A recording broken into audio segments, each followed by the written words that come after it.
Hi, Ashley. Thank you so much for being my reader of the month. I'm really excited to meet you.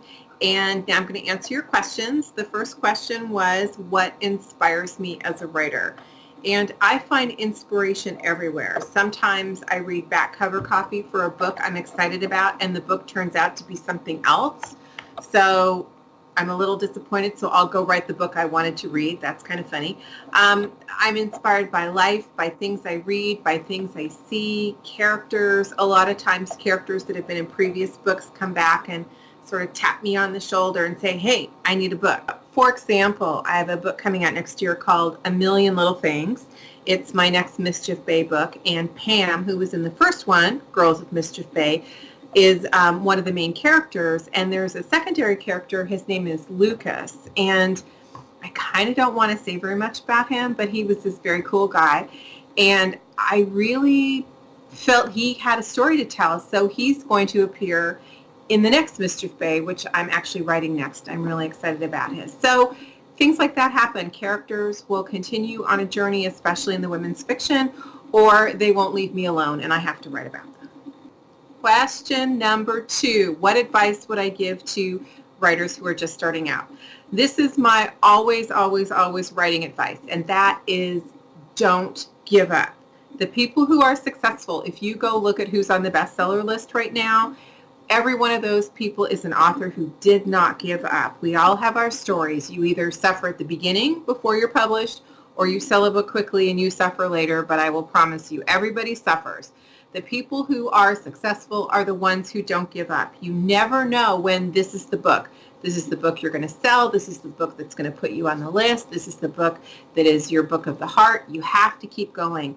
And I know it's hard, and we sort of go down two paths. So if you're going to self-publish, I would encourage you to write the best book you can, get it really well edited, and then give it to someone you trust. If everybody agrees you're ready, then go ahead and self-publish.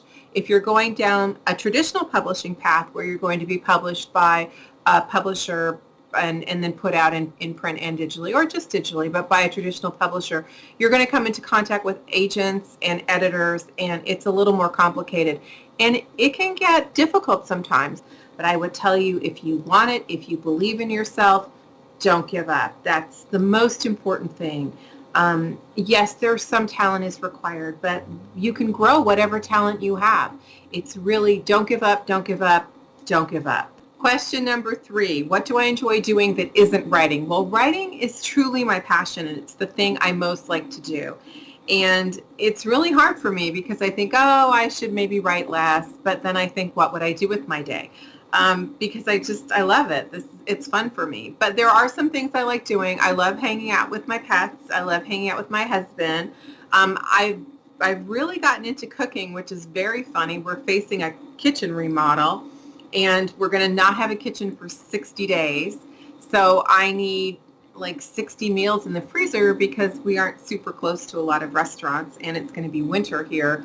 And I don't know if you've ever been in the Seattle area in the winter, but you do not want to be out driving when there could be rain and wind and sleet and all of that. So a lot of cooking. I'm looking up a lot of this freezes well recipes right now. So that's kind of my focus. I like to travel. I like hanging out with my friends a lot. That's a really fun thing for me. So those are some of the things, all very normal. I'm sorry if you were hoping for something wildly exotic, like I pet zebras on Thursdays. I, in fact, do not. Oh, but this is weird. Speaking of not petting zebras, I did get to visit with the giraffe. I got to go to the Woodland Park Zoo and feed the giraffes there.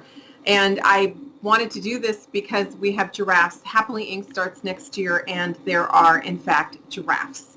Well, there's just one, Millie, which is part of the problem. But I went to Woodland Park Zoo. I got to feed them. They're called leaf eater treats. Marionberry is their favorite.